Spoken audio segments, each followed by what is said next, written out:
Hello दोस्तों, दृष्टि IAS के news on map PT revision programme में आप सभी का स्वागत है। तो इस प्रोग्राम को हम पीटी रिवीजन इसीलिए कह रहे हैं क्योंकि प्रारंभिक परीक्षाएं जो कि बहुत ज्यादा नजदीक आ चुकी हैं, 28 मई को परीक्षा होनी है। इसके लिहाज से कई सारे ऐसे सवाल बनते हैं जो आपको विगत एक वर्ष की जानकारी की डिमांड करते हैं। कई बार ऐसी खबरें होती हैं जो चर्चा में होती हैं और सवालों के रूप में एक स्टेटमेंट बना करके लिख दिया जाता है। अब उन सवालों को हम कैसे पूरा कवर कर पाएंगे, इसके लिए एक साल का रिवीजन जरूरी है। तो उनको महीनेवार हमने यहाँ पर कंपाइल किया है ताकि उन सवालों से आप एक बार फिर से रूबरू हो सके और अगर कोई प्रश्न बनता है तो आप उसका उत्तर दे सकें। तो पहले प्रश्न से हम शुरू करें। एक खबर भी है जो सितंबर महीने की है, तो सितंबर का आप मान के चल सकते हैं कि इस प्रोग्राम में हमने कवर किया है उस महीने की जो भी महत्वपूर्ण खबरें थी। सितंबर 2022 में संयुक्त राज्य अमेरिका के लॉस एंजलिस में इंडो पैसिफिक इकोनॉमिक फ्रेमवर्क की मंत्री स्तरीय बैठक संपन्न हुई थी। ये उस समय की घटना है। प्रश्न यह है कि निम्नलिखित में से कौन से देश इंडो पैसिफिक इकोनॉमिक फ्रेमवर्क में शामिल नहीं है। इस बात को ध्यान रखिएगा, शामिल नहीं है पूछा है। ऑप्शन में क्या क्या है? फिजी, श्रीलंका, कोरिया गणराज्य आरओके, रिपब्लिक ऑफ कोरिया कह सकते हैं, और फ्रांस। तो बेसिकली इंडो पैसिफिक इकोनॉमिक जो फ्रेमवर्क है इसमें आपको याद रखना है कि इसमें 14 देश शामिल हैं, ठीक है। और इस देशों के अंतर्गत अलग अलग कॉन्टिनेंट से देश आते हैं, जिसमें यूरोप कॉन्टिनेंट से कोई भी देश शामिल नहीं होगा। आपको यहां पर दिख जाएगा कौन कौन से देश होंगे। यूएसए है, और यहां पर अगर आप अमेरिकी महाद्वीप में देखेंगे तो केवल यूएसए ही है। इस तरह आप याद रख सकते हैं। दूसरे स्तर पर अगर आप देशों को देखेंगे तो दक्षिण पूर्व एशियाई देश शामिल है, जैसे Thailand, Vietnam, Philippines, Brunei, Malaysia, Singapore और इंडोनेशिया। तो आप कह सकते हैं कि 7 देश यहां से आएंगे। भारत, दक्षिण कोरिया और जापान 3 देश है, चौथा यूएस। आप 4 संख्या यहां लिख सकते हैं। उसके बाद बचे 3 देश और, तो ऑस्ट्रेलिया, न्यूजीलैंड और फिजी, ये 3 देश और हैं जो मिला करके कुल 14 देश बन जाएंगे। तो इसमें चूंकि हमने कहा कि यूरोप का देश नहीं है, आप अनुमान लगा सकते हैं कि फ्रांस यूरोप का देश है, तो ये एलिमिनेट इसको कर देगा क्योंकि पूछा है शामिल नहीं है। तो ऑप्शन 4 केवल विकल्प डी में है। आप इसको सीधे तौर पर टिक कर सकते हैं अगर आपको बहुत ज्यादा जानकारी नहीं भी मिल पा रही। चलिए अब बढ़े अगले प्रश्न पर और अगली खबर। सितंबर 2022 में भारत और जापान के बीच 2+2 मंत्री स्तरीय संवाद जापान की राजधानी टोक्यो में संपन्न हुआ, जिसमें दोनों देशों के रक्षा मंत्री और विदेश मंत्री शामिल हुए। अब प्रश्न क्या है? निम्नलिखित में से किस समुद्री मार्ग की लंबाई न्यूनतम होगी? अब थोड़ा सा अप्लाइड फॉर्म का क्वेश्चन है। टोक्यो से दक्षिण चीन सागर और मलक्का जल संधि से गुजरते हुए कोलकाता। दूसरा, टोक्यो से दक्षिण चीन सागर और सुंडा जल संधि से गुजरते हुए कोलकाता। तीसरा, टोक्यो से दक्षिण चीन सागर और मलक्का जल संधि से गुजरते हुए मुंबई। और अगला, टोक्यो से दक्षिण चीन सागर और सुंडा जल संधि से गुजरते हुए कांडला।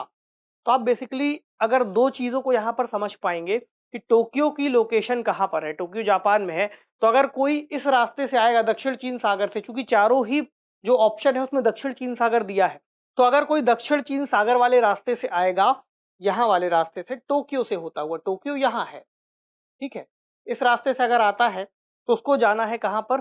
पहले वाले में है कोलकाता, फिर दूसरे वाले में कोलकाता, तीसरे वाले मुंबई, चौथे वाले में कांडला। अगर आप इसको कोलकाता पहुंचाते हैं मलक्का जल संधि से होते हुए, तो कुछ इस तरह से व्यक्ति पहुंच पाएगा कोलकाता। पहला रूट ये है। अगर आप दूसरा कोलकाता ही जा रहा है लेकिन सुंडा जल संधि से जा रहा है, तो आप इसको अगर एक दूसरे कलर से हम यहाँ मार्क करें, मान लीजिए व्यक्ति अब यहाँ से होता हुआ यहाँ से जा रहा है सुंडा जल संधि से, तो आपको दिख रहा है कि रास्ता थोड़ा लंबा हो गया उसके लिए। अब कोलकाता वाले रास्ते में तो हमें पता चल गया कि मलक्का जल संधि वाला रास्ता ईजी होगा, ये वाला, ठीक है। अब आते हैं 2 विकल्प और है, मुंबई और कांडला, मलक्का से होते हुए और सुंडा से होते हुए, वो कहीं से भी जाए। अगर व्यक्ति मलक्का से होते हुए यानी यहां से होकर के मुंबई जाता है तो भी उसको कोलकाता की तुलना में ज्यादा दूर है, और कांडला जाता है तो और ज्यादा दूर होगा। तो बेसिकली कौन सा सबसे ज्यादा पास होगा? ऑप्शन ए, टोक्यो से दक्षिण चीन सागर और मलक्का जल संधि से गुजरते हुए कोलकाता उसको ज्यादा पास पड़ेगा। अब इसमें क्या डिमांड थी प्रश्न में, हमें क्या समझना था? ये तो हमें पता है टोक्यो कहां पर है, दक्षिण चीन सागर से होता हुआ आप लेकर के जाएंगे, तो ये हमें पता होना चाहिए कि कोलकाता की लोकेशन क्या है, मुंबई की क्या है, और कोलकाता बे ऑफ बंगाल के रास्ते पड़ेगा, जबकि ये आपको अरेबियन सी के पास से होकर के जाना होगा तो रास्ता ऑटोमेटिकली लंबा हो जाएगा, तो आप इजीली इसको सॉल्व कर सकते थे। चलिए अगली खबर है, सितंबर 2022 में भारत यूएई संयुक्त आयोग की 14वीं बैठक संपन्न हुई, जिसमें भारत की ओर से विदेश मंत्री एस जयशंकर शरीक हुए। अब प्रश्न क्या है, निम्नलिखित में से कौन से भारतीय शहर उस अक्षांश के दक्षिण में अवस्थित हैं जिस पर दुबई स्थित है? तो सूरत है, भोपाल, जयपुर और लखनऊ। अब आपको इसमें बताना है कि सही कूट कौन सा है। थोड़ा सा कंफ्यूजन हो सकती है कि भारतीय शहर बताना है और वो भी कहां से, दुबई से, उस अक्षांश को बताना है जहां पर दक्षिण में होगा। तो दुबई कहां मौजूद है, 25.2 नॉर्थ और 55.4 ईस्ट, ये इसके लैटिट्यूड और लॉन्गिट्यूड दिए हुए हैं। दुबई आपको दिख जाएगा यहाँ, हाँ तो दुबई है। अब अगर आप एक सीधी रेखा खींचेंगे तो यहाँ लाल रंग से रेखा खींची हुई है, आपको दिख रही है, ये वो सीधी रेखा है जहां पर भारत के जो राज्य हैं वो और भारत के जो शहर हैं वो मौजूद होंगे। इसमें आपको एक बात ध्यान रखना है कि दुबई की जो स्थिति है वो कर्क रेखा के उत्तर में है, इसमें से दक्षिण बताना है। तो भारत के 2 शहर ऐसे हैं जो कर्क रेखा के दक्षिण में है, कौन कौन से हैं, सूरत और भोपाल, ये आपको यहां दिख जाएंगे। ठीक, तो आप अनुमान लगा सकते हैं कि ये दो होंगे। बाकी अगर आप देखेंगे कर्क रेखा के जो उत्तर में है उसमें आएगा जयपुर और लखनऊ, जो कि यहाँ है, और जयपुर और लखनऊ लगभग एक ही अक्षांश के आसपास मौजूद हैं, इस बात को भी याद रखिए। तो इसके हिसाब से अगर हम देखें तो जो उत्तर बनेगा उसमें आएगा सूरत और भोपाल, यानी कि 1 और 2, विकल्प बी में ये उत्तर आपको मिल जाएगा। चलिए अगली खबर, सितंबर 2022 में भारतीय विदेश मंत्री एस जयशंकर की सऊदी अरब की पहली आधिकारिक यात्रा संपन्न हुई, जिसमें द्विपक्षीय संबंधों के विभिन्न पहलुओं पर चर्चा की गई। ठीक है, अब प्रश्न क्या कहता है, सऊदी अरब के संदर्भ में निम्नलिखित कथनों पर विचार करना है। पहला स्टेटमेंट, मक्का, रियाद और दम्मान एक ही अक्षांश पर स्थित है। अब चूंकि यात्रा थी तो वहां के और भी क्षेत्रों को इस तरह से फ्रेम किया जा सकता है। दूसरा कहता है, कुवैत, बहरीन और कतर सऊदी अरब के साथ स्थलीय सीमा साझा करते हैं। और सऊदी अरब के आसपास का जो क्षेत्र है अपने आप में थोड़ा सा टेक्निकल है, वहां पर आप जितनी बार उसको रिवाइज करेंगे उतना ही आपको चीजों को लेकर के क्लैरिटी आ पाएगी। तो मक्का, रियाद और दम्मान एक अक्षांश पर है या नहीं, यहाँ पर हमें दिखेगा। सऊदी अरब का नक्शा जो है यहाँ पर आपको लगभग सफेद रंग से या हल्के पीले रंग से दिख रहा होगा, ये है मक्का। ठीक, यहाँ है रियाद, सऊदी अरब की राजधानी, और यहाँ आपको मिलेगा इसके और पूर्वी क्षेत्र में दम्मान। क्या ये एक ही अक्षांश पर दिख रहे हैं, नहीं, दम्मान सबसे उत्तर में है, उसके बाद रियाद है, उसके बाद फिर मक्का है। तो जो पहला स्टेटमेंट है ये गलत है। उसके बाद कुवैत, बहरीन और कतर सऊदी अरब के साथ स्थलीय सीमा साझा करते हैं, इसको देख लें। तो कुवैत कहाँ है, कुवैत है यहाँ, और कुवैत की सीमा सऊदी अरब के साथ लगती है। ठीक है, कुवैत की लगती है। कतर, कतर आप देखेंगे यहाँ पर है, इस तरह से कतर की सीमा भी सऊदी अरब के साथ लगती है।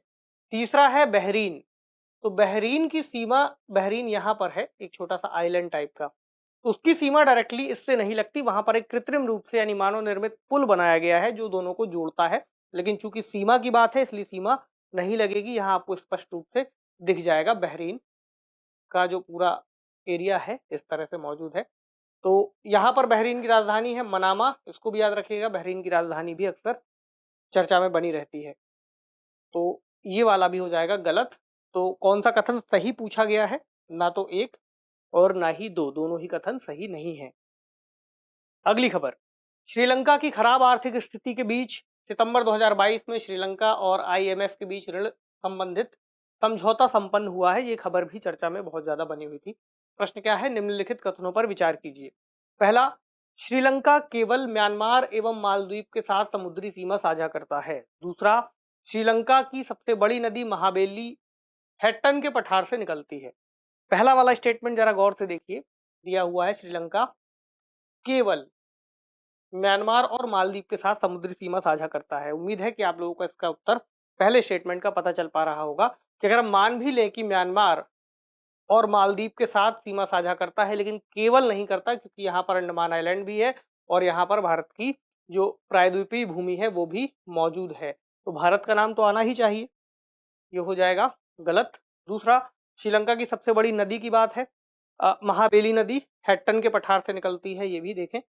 तो ये श्रीलंका का नक्शा है और हैट्टन का पठार इसके लगभग दक्षिण मध्य वाले क्षेत्र में मौजूद है और यहाँ से ही महाबेली नदी का उद्गम होता है और उत्तर की ओर बढ़ती है। इस नदी को वहां पर महाबेली गंगा के नाम से भी जानते हैं, इसे भी याद रख सकते हैं। तो महाबेली या महाबेली नदी, क्या पूछा है, कौन सा कथन सही है? ऑप्शन बी, केवल दूसरा कथन ही यहाँ पर सही होगा। अगली खबर, परमाणु अप्रसार संधि एनपीटी के पक्षकारों का 10वां समीक्षा सम्मेलन अमेरिका के न्यूयॉर्क में संपन्न हुआ। याद रखिएगा, कहां संपन्न हुआ? अमेरिका के न्यूयॉर्क में। अब प्रश्न क्या है, निम्नलिखित में से कौन से देश परमाणु अप्रसार संधि में शामिल हैं? भारत, इजराइल, पाकिस्तान और चीन। देखिए, बहुत सारे देश एनपीटी के हस्ताक्षर करता है, 180 से ज्यादा अगर संख्या में देखेंगे तो 187 देश एनपीटी के हस्ताक्षर करता है। कुछ देश नहीं हस्ताक्षर करता है, उसमें ही हमारा प्रश्न फ्रेम होता है, क्योंकि ये बात हमारे लिए ज्यादा महत्वपूर्ण है कि कौन से देश इसके हस्ताक्षर करता नहीं है। यहाँ पर नाम आएगा भारत का, और चूंकि भारत ने हस्ताक्षर नहीं किया इसलिए पाकिस्तान ने भी हस्ताक्षर नहीं किया।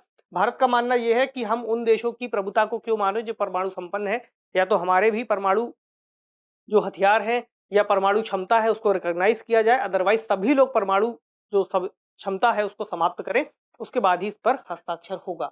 दूसरा, इजराइल की बात आए तो इजराइल कहता ही नहीं कि हमारे पास परमाणु हथियार है, दावा ही नहीं करते। वो तो ये कहते हैं कि बना लेंगे जब जरूरत पड़ेगी। ठीक है, अब बचा चीन। तो चीन यहाँ पर उन देशों में शामिल है जिसके पास ये एनपीटी को जिसने साइन किया है। यहाँ पर आपको दिख जाएगा, यहाँ पर मार्क कर लिया है, इजराइल यहाँ है ये। ठीक है, पाकिस्तान, भारत, 3 देशों के नाम हमें विकल्प में मिल गए। एक महत्वपूर्ण देश है साउथ सूडान, इसने भी एनपीटी पर साइन नहीं किया। और एक और देश नॉर्थ कोरिया, जिसने एक समय एनपीटी पर साइन किया था लेकिन कुछ समय बाद इसकी प्रतिबद्धताओं से ये पीछे हट गए। तो आज के समय एक तरह से कह सकते हैं कि ये भी एनपीटी को फॉलो नहीं कर रहे हैं। लेकिन इसके हिसाब से जो उत्तर आएगा ऑप्शन डी में है, केवल 4, जो कि एनपीटी का हस्ताक्षर करता देश है या उसमें शामिल है। अगली खबर है, संयुक्त राष्ट्र मानवाधिकार उच्चायुक्त यानी UN high commissioner for human rights के द्वारा चीन के शिंजियांग में मानवाधिकार की स्थिति से संबंधित रिपोर्ट, इसको OHCHR assessment of human rights concern in the Xinjiang Uyghur autonomous region PRC, ये रिपोर्ट है जारी की है। ठीक है, बहुत टेक्निकल नहीं जाना है। अब आते प्रश्न पर। पहला स्टेटमेंट है, भारत का लद्दाख चीन के शिंजियांग प्रांत के साथ सीमा साझा करता है। दूसरा, भारत के 4 राज्य तिब्बत के साथ, यानी तिब्बत चीन का हिस्सा, सीमा साझा करते हैं। अगला, तिब्बत हिमाचल प्रदेश सीमा तिब्बत उत्तराखंड सीमा से अधिक लंबी है। एक एक करके देखते हैं। पहले, भारत का लद्दाख शिंजियांग प्रांत के साथ सीमा साझा कर रहा है या नहीं। तो चूंकि ये चीन का नक्शा इसमें आपको पूरी तरह से दिख रहा है, कुछ चाइनीज में लिखा है लेकिन उसके नीचे जो नाम है इंग्लिश में भी लिखे हुए हैं। यहाँ पर है लद्दाख का हिस्सा, जो कि इतना क्षेत्र इसका शिंजियांग वाले क्षेत्र के नजदीक आता है, उसके साथ सीमा भी इसकी लगती है। तो हम कहेंगे ये सही है। अगला, भारत के 4 राज्य तिब्बत के साथ सीमा साझा करते हैं, ये भी देख लें कौन कौन से राज्य होंगे। पहला, हिमाचल प्रदेश 200 किलोमीटर की सीमा है। उत्तराखंड 345 किलोमीटर की सीमा है, 2 हो गए। तीसरा है सिक्किम, 220 किलोमीटर की सीमा है। और चौथा है अरुणाचल, लगभग 1126 किलोमीटर की सीमा आती है। तो ये वाला स्टेटमेंट भी है सही।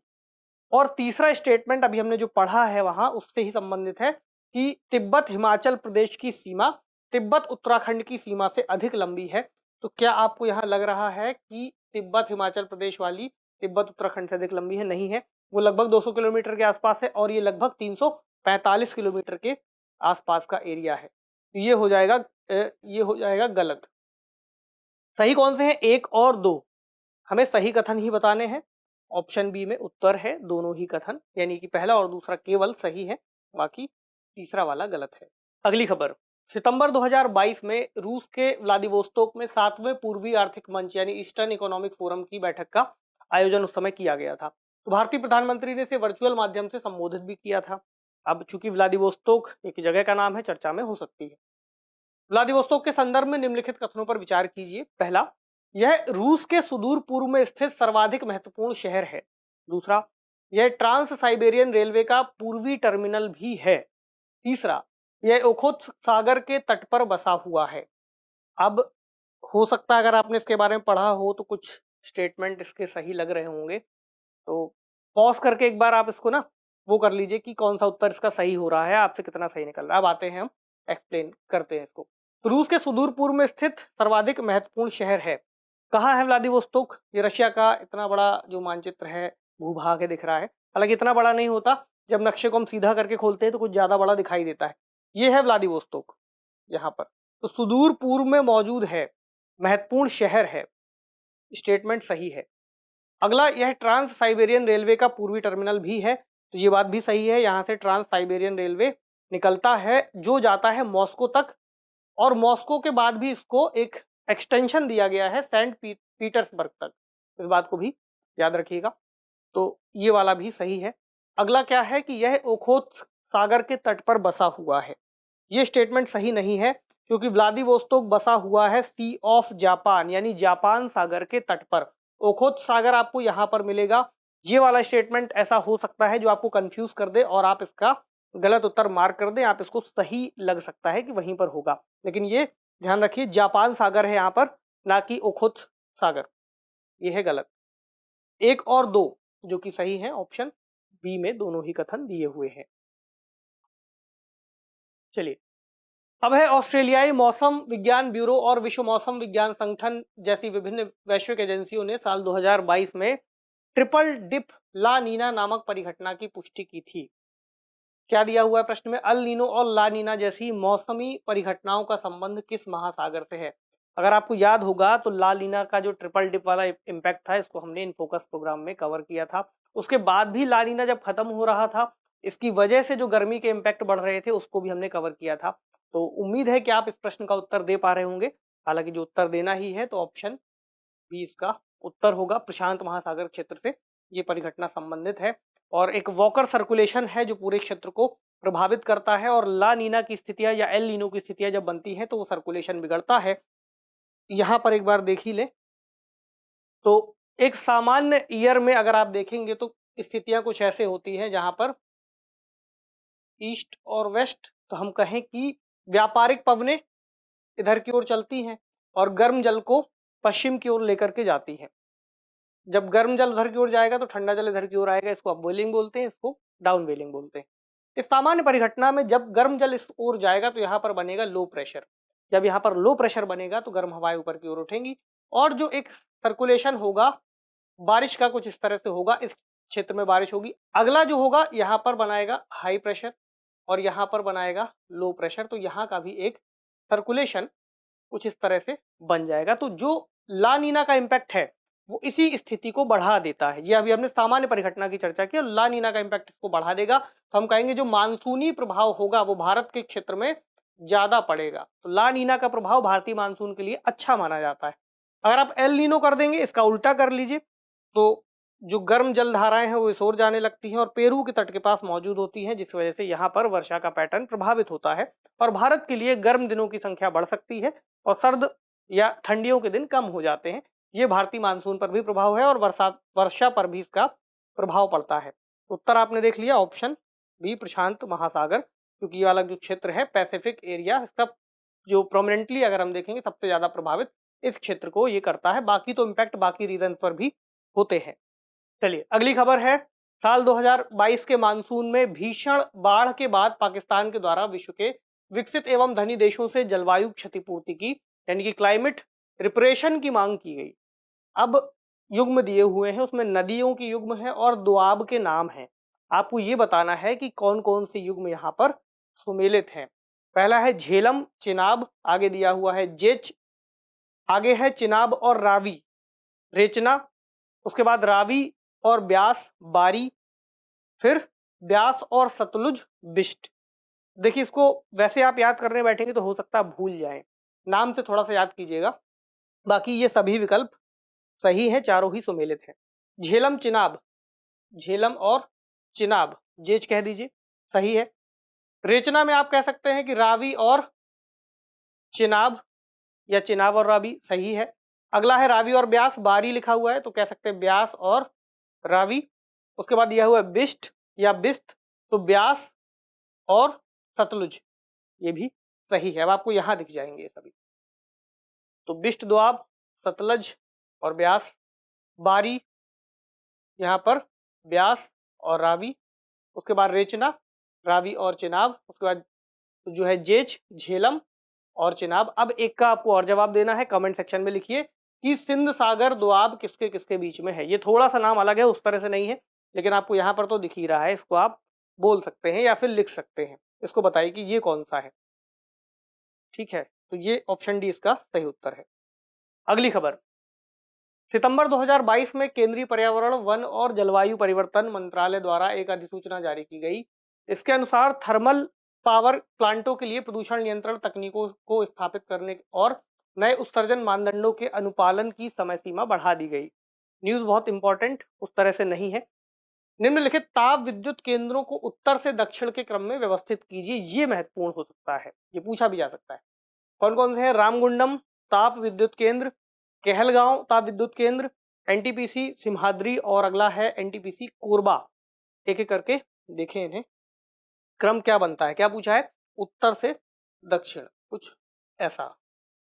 तो पहला कौन सा है? कहलगांव, फिर कोरबा, फिर रामगुंडम, फिर सिम्हाद्री। तो ये कैसे बनेगा?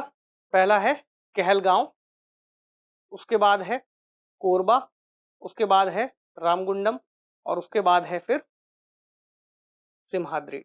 2 4 1 3 ऑप्शन नंबर ए में दिया हुआ है, ये इसका उत्तर है। अगले पे आते हैं। केरल वन अनुसंधान संस्थान द्वारा किए गए एक शोध के अनुसार केरल के सार्वजनिक जल निकायों में रेड-ईयर्ड कच्छप की उपस्थिति चिंता का कारण बन गई है। रेड-ईयर्ड स्लाइडर टर्टल इसको बोलते हैं, याद रखिए। तो इसमें प्रश्न क्या है? शेर पूंछ मकाक या लायन टेल्ड मैकॉक पश्चिमी घाट के लिए स्थानिक प्रजाति है। ठीक है, इसे देखने के लिए निम्नलिखित में से किस अभयारण्य में जाना उचित होगा? कौन कौन से हैं? अचानकमार अमरकंटक वन्यजीव अभयारण्य, अगस्त्यमलाई वन्यजीव अभयारण्य, शेषाचलम वन्यजीव अभयारण्य या फिर सिमलीपाल वन्यजीव अभयारण्य। अब ये जो क्षेत्र है ये पश्चिमी घाट का, उसको याद रखिए, यहाँ पर देख लें, पश्चिमी घाट का नीलगिरी वाला जो क्षेत्र है वहां पर बेसिकली ये जो बंदर है ये सबसे ज्यादा पाए जाते हैं। अगर किसी को देखना हो तो वहां जा सकता है, नीलगिरी बायोस्फीयर रिजर्व में। लेकिन चूंकि यह विकल्प में नहीं है, इसलिए हमें जो सबसे नजदीक उत्तर मिलेगा वो मिलेगा अगस्त्यमलाई बायोस्फीयर रिजर्व में, जो कि पश्चिमी घाट वाला क्षेत्र है और नीलगिरी वाले क्षेत्र के पास आ सकता है। उत्तर होगा ऑप्शन बी। अगर आप बाकी के देखेंगे तो अचानकमार अमरकंटक सिमलीपाल ये सभी एक तो मध्य भारत के नजदीक है, दूसरा इस तरफ उड़ीसा के पास है और तीसरा जो शेषाचलम है वो लगभग पूर्वी घाट के नजदीक आ जाता है। तो इसका एक ही उत्तर है, ऑप्शन बी। चलिए मार्क कर लीजिएगा उनको। और पश्चिमी घाट वाला जो क्षेत्र है उसको जरूर से मार्क करते हुए आपको चलना, उसमें बहुत सारी बारीकियां हैं। पश्चिमी घाट में जो नीलगिरी की पहाड़ियां हैं वहां पर कई सारी जो पर्वत चोटियां हैं उनको भी मार्क कर लीजिएगा। अगला है, सितंबर 2022 में केंद्रीय मंत्रिमंडल ने 4 जनजातियों को अनुसूचित जनजातियों की सूची में शामिल करने के प्रस्ताव को मंजूरी दी है। ऐसे में ये जनजातियां भी अनुसूचित जनजातियों को मिलने वाले लाभों पर दावा कर सकेंगी। प्रश्न क्या है? जनजातीय समूह और संबंधित राज्य। भील राजस्थान, गोंड छत्तीसगढ़, संथाल झारखंड और बोडो असम। आपको ये बताना है कि क्या दी गई जनजातियां उन्हीं क्षेत्रों में निवास करती हैं जो आगे दिए हैं, भील, गोंड, संथाल और बोडो। तो पहले देखें, इस नक्शे पर आपको बिल्कुल स्पष्ट दिखेगा भील। भील आपको दिख रहा है पश्चिमी भारत वाले क्षेत्र में, खास तौर से जहां सबसे ज्यादा इनकी डेंसिटी है, सबसे ज्यादा संख्या है वो है राजस्थान, इधर गुजरात का क्षेत्र, मध्य प्रदेश का पश्चिमी वाला क्षेत्र और यहाँ महाराष्ट्र का उत्तरी क्षेत्र, बेसिकली ये वाला रीजन आप कह सकते हैं। तो राजस्थान दिया हुआ है, सही है। अगला गोंड छत्तीसगढ़। तो गोंड रीजन अगर आप देखेंगे तो लगभग मध्य भारत का क्षेत्र आपको दिखेगा और छत्तीसगढ़ का क्षेत्र भी इसमें शामिल है। तीसरा अगर आप देखें संथाल, तो संथाल आपको पूर्वी भारत के क्षेत्र में पश्चिम बंगाल, झारखंड और ओडिशा और बिहार का जो पूर्वी हिस्सा है यहाँ पर आपको देखने को ज्यादा मिलेगी जनसंख्या, पॉपुलेशन इसकी। बाकी यहाँ दिया हुआ है कि पॉपुलेशन किस हिसाब से यहाँ रंग में डिवाइड की गई है, तो ये भी सही है झारखंड। अगला है बोडो। तो बोडो जो ट्राइब है कहाँ पर है? उत्तर पूर्वी भारत में, खासतौर से असम वाले क्षेत्र में ये काफी ज्यादा संख्या में मौजूद है, असम और मेघालय के पास। तो ये चारों ही सही है। कौन सी युग्म सही है? सभी 4 युग्म यहाँ पर सही है, जो इसका उत्तर होगा। आगे बढ़े। अगली खबर है, सितंबर 2022 में भारतीय पुरातत्व सर्वेक्षण ने मध्य प्रदेश के बांधवगढ़ टाइगर रिजर्व में 26 बौद्ध गुफाओं की खोज की थी या सूचना दी थी। एक बार याद कर लीजिए कि मध्य प्रदेश में है बांधवगढ़ टाइगर रिजर्व। प्रश्न क्या है? निम्नलिखित को पश्चिम से पूर्व के क्रम में आपको लगाना है, कुछ इस तरह से। बराबर की गुफाएं, उदयगिरी की गुफाएं, बाघ की गुफाएं और मंडपेश्वर की गुफाएं। देखें तो पश्चिम से पूर्व कैसे आएगा? चौथा, तीसरा, दूसरा और पहला। पहला कौन सा है? बराबर की गुफाएं। यहां पर है बराबर की गुफाएं। दूसरी होगी उदयगिरी की गुफाएं।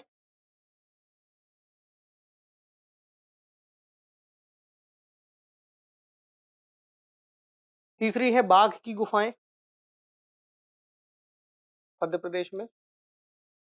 और यहां पर आएगी मंडपेश्वर की गुफाएं। उत्तर होगा 4 3 2 1, ऑप्शन डी में ये दिया हुआ है। चलिए अगला है, सितंबर 2022 में तेलंगाना के वारंगल और केरल के त्रिशूर और नीलांबुर शहरों को यूनेस्को के global network of learning cities में शामिल किया गया। तेलंगाना का वारंगल और केरल का त्रिशूर और नीलांबुर शहर, याद रखिएगा। प्रश्न है, एक व्यक्ति स्थल मार्ग से सिलचर से वायनाड जाना चाहता है। तो पहले आपको ये पता हो कि सिलचर कहाँ है और वायनाड कहाँ है। देखेंगे सीमांत राज्यों के अतिरिक्त उसे न्यूनतम कितने राज्यों से गुजरना होगा? सीमांत राज्यों का मतलब जिन राज्यों में ये स्थान मौजूद है या ये शहर मौजूद है उनको छोड़ देना है। सिलचर से वायनाड। सिलचर आपको दिखाई देगा यहां असम के क्षेत्र में। सिलचर जाना चाहता है कहां? वायनाड यानी केरल। दो बातें याद रखनी, तो हमें असम और केरल को छोड़ देना है। अब बढ़ेंगे आगे। तो पहला उसको जो असम से निकलते हुए एक राज्य मिलेगा वो होगा पश्चिम बंगाल। दूसरा वो जा सकता है ओडिशा से। उसके बाद आगे बढ़ेगा, फिर उसको मिलेगा आंध्र प्रदेश, चूंकि सबसे सीधा रास्ता उसको लेना है। उसके बाद वो 2 रास्तों से जा सकता है। चौथे नंबर पर वो कर्नाटक जा सकता है या फिर वो तमिलनाडु भी जा सकता है। लेकिन अगर आप देखेंगे कि उसको न्यूनतम कितने राज्यों से गुजरना होगा, तो 4 राज्य उसको मिलेंगे। इसका उत्तर हो जाएगा ऑप्शन 1 में 4 राज्य इसका सही जवाब है। तो हमने जिन प्रश्नों का यहाँ पर रिवीजन किया है या अभ्यास किया है उनको आपको मार्क करते हुए चलना है। अगर आपसे छूट गई है मार्किंग तो आप फिर से एक बार इसको रिवाइज कर सकते हैं और अपनी एटलस लेकर के उसमें इन स्थानों को निश्चित मार्क कर लीजिएगा। कुछ सेशंस में हम कोशिश करेंगे कुछ नदियों को कवर करने की, ताकि वहां पर भी कोई भी स्थान आपसे ना छूटे। चूंकि ये करंट अफेयर्स का रिवीजन है, इसलिए वे सभी खबरें जो बीते उस समय में या उस साल में, उन महीनों में चर्चा में रही थी, हमने उनको शामिल किया है। और इनको एक बार रिवाइज करिएगा। मिलते हैं अगले सेशन में, इसकी पीडीएफ आपको उपलब्ध करा दी जाएगी। शुक्रिया।